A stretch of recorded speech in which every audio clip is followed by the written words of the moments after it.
Hello বন্ধুরা, আজকে আমরা যাচ্ছি ভবানীপুর এবং ভবানীপুর কোথায় কি আছে A to Z এই ভিডিওর মাধ্যমে তুলে ধরব। তো দেরি না করে ভিডিওটি দেখতে থাকুন এবং শেষ পর্যন্ত দেখতে থাকুন। ইন্টারেস্টিং হতে চলেছে আজকের এই ভিডিওটি।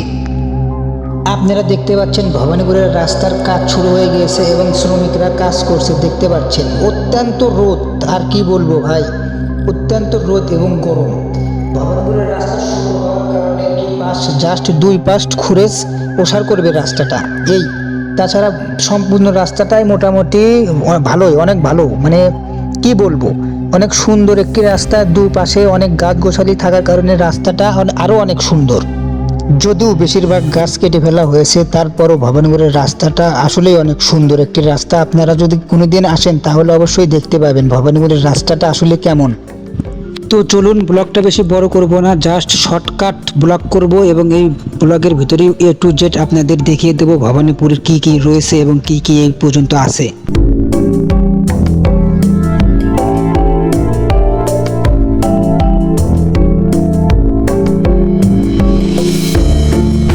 তো আমরা অলরেডি চলে এসেছি। আপনারা দেখতে পাচ্ছেন এখানে মাইক্রো কার, হাইস বাস ল্যান্ড করা আছে। এখানে অনেক দূর দূরান্ত থেকে লোকজন আসে পুজো দেওয়ার জন্য এবং কি এখানে বিয়ে অন্নপ্রাশন অনুষ্ঠান হয়ে থাকে এবং বিভিন্ন ধরনের ভোগ রাগ এখানে দেওয়া হয় এবং প্রতি শুক্রবার করে একটু মানুষের চাপ বেশি থাকে এবং প্রতি শুক্রবার করে এখানে ভোগ হয়।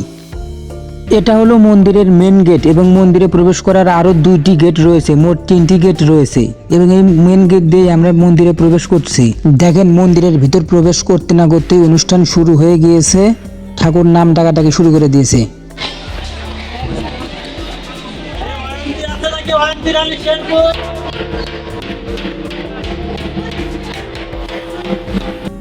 ভবানীপুর বছরে দুইবার মেলা হয়, একটি আম নবমীর মেলা এবং অপরটি মাঘী পূর্ণিমার মেলা।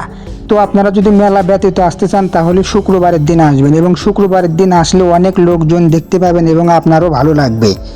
তো শুক্রবারের দিন আসবেন, আপনাদের শুক্রবারের দিন আসার সাজেস্ট করব। তো এখানে ঠাকুরদাদার কাজ সারুক এবং আমরা অন্য দিক দিয়ে আপনাদের একটু ঘুরে দেখাই।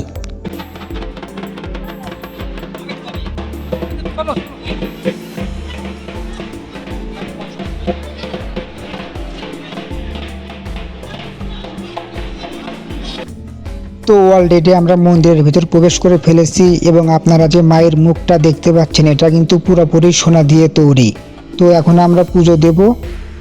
তো আমাদের পুজো দেওয়া শেষ। তো আমরা এখন আপনাদেরকে মন্দিরের চারপাশে ঘুরে দেখাবো। আপনাদেরকে পুজো দেখালে হয়তো ভিডিওটা আরও লং হয়ে যেত এবং আপনাদের দেখার ধৈর্য হারিয়ে ফেলতেন। এটা হলো মন্দিরের সামনের অংশ, পুরনো বিল্ডিং দেখতে পাচ্ছেন এবং তারপরে রয়েছে ফাঁকা জায়গা এবং অনেক পোলাপান সেখানে ঘোরাফেরা করছে এবং আমাদের টিমের একজন কাটল টিপছে, তো আর এক ভাই কাটল টেপা দেখছে।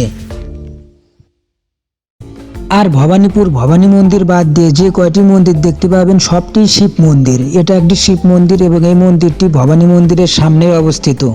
তো আমাদের টিমের এক ছোট ভাই ছবি ওঠার কোনো জায়গা পাচ্ছিল না, তাই একদম কাটল গাছে উঠে গিয়েছে। কঠিন কাটা যাচ্ছে। মন্দিরের বাম পাশে আবার বিল্ডিং এর কাজ চলছে। বিল্ডিংটির প্রথম তলা কমপ্লিট এবং দ্বিতীয় তলার কাজ চলমান রয়েছে। এখানে চাইলে আপনিও রুম ভাড়া নিতে পারবেন এবং রুম প্রতি 500 থেকে 1000 টাকা এবং এখানে দূর দূরান্ত থেকে যারা আসে তারাই প্রধানত রুম ভাড়া নিয়ে থাকে। আর এটা হলো ভজনালয়, এটা একদম মন্দিরের পিছনে, একদম ডাইরেক্ট মন্দিরের পিছনে। এখানে দেখতে পাচ্ছেন এখানে রান্নাবাড়ি হচ্ছে এবং এখানে প্রতি শুক্রবার করে ভোগ হয়ে থাকে এবং অনেক লোক আসে শুক্রবার করে, তাই আপনাদেরকে শুক্রবারে আসতে সাজেস্ট করব। আপনারা দেখতে পাচ্ছেন তারা খুব মনোযোগ সহকারে কাজ করছে। তো আমরা এখন আপনাদেরকে আর এক সাইড ঘুরে দেখাই, নদীর পাড়টা আপনাদের ঘুরে দেখাই, চলুন। তো এখানে এসে যদি কারোর প্রাকৃতিক দুর্যোগ পায় তো দুর্যোগ নিরাময় করারও ব্যবস্থা রয়েছে। আপনারা দেখতে পাচ্ছেন মহিলার টয়লেট এবং পুরুষ টয়লেট, আগে মহিলার টয়লেট পরে পুরুষ টয়লেট। তো এই দিক দিয়ে ভিডিও করা নট অ্যালাউ, কারণ এখানে সবাই স্নান করে এবং স্নান করে ড্রেস পাল্টায়। তো তারপরেও আপনাদের সুবিধার্থে এবং দেখার সুবিধার্থে ভিডিওটি করা। তো এই যে আপনারা এই পাশে দেখতে পাচ্ছেন নদীতে অনেকে গোসল করছে। এখন মন্দিরের বাইরে বেরিয়েছি এবং মন্দির থেকে বাইরে বেরিয়ে আর একটা মন্দির দর্শন করব এবং আমরা আপনাদেরকে ভবানীপুরের হাই স্কুল ঘুরে দেখাবো। তো আমাদের সাথেই থাকুন। আমরা আছি 3 জন, এর নাম মিস্টার সজীব, এর নাম অনুপ। তো আমাদের সাথে থাকুন, আমরা আর একটা মন্দির দেখতে যাচ্ছি। তো আমরা অলরেডি চলে এসেছি। আপনারা দেখতে পাচ্ছেন বট গাছের নিচে যে মন্দিরটি, এই মন্দিরটি নাকি 200-300 বছর আগেকার পুরনো।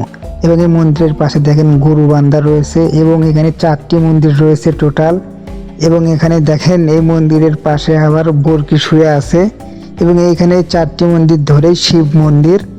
এখানে বেশিরভাগ মন্দিরই শিব মন্দির ভাই। এখানে আপনারা জাস্ট ভবানী মন্দিরের পরে যে কয়টি মন্দির দেখবেন সবগুলোই শিব মন্দির। তো আপনাদের এখানে একটু ঘুরে দেখাবো, দেখতে থাকুন। মন্দিরের ভিতরে ভিডিও করছি, খুব অন্ধকার ভাই, কিচ্ছু দেখার মতন যায় না ভাই, ভীষণ অন্ধকার। আর এখানে যে আমরা ফাঁকা দেখছি ভাই, মেলার সময় আসলে আপনি দেখতে পাবেন ভাই, এখানে সুই ফালানোর মতন জায়গা থাকে না ভাই। আর এই সময় দেখেন একটা মানুষ নাই ভাই, মানুষ নাই, জন নাই, একদম ফাঁকা, একদম নিরাবিলি একটা স্থান। তো এই মন্দিরের ভিতরে ভিডিও করব, ভিডিওটা দেখুন।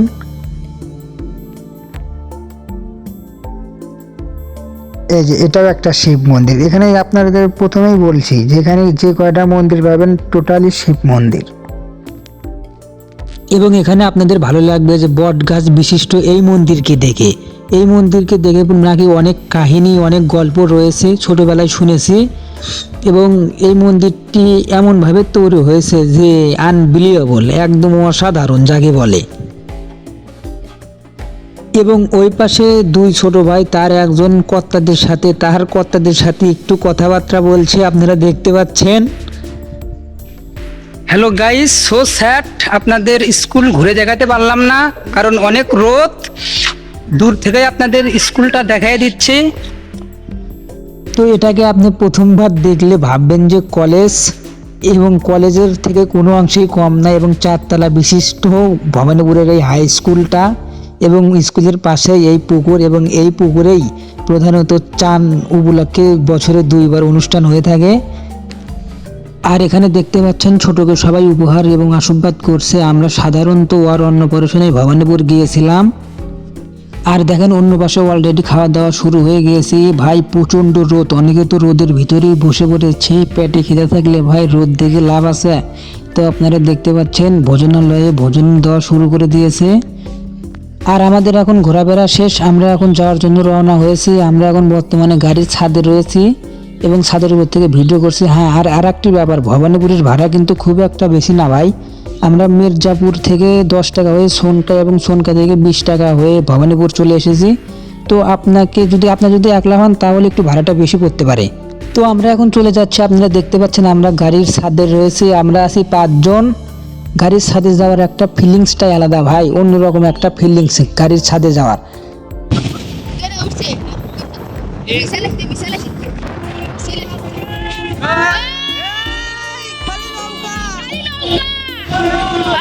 নৌকা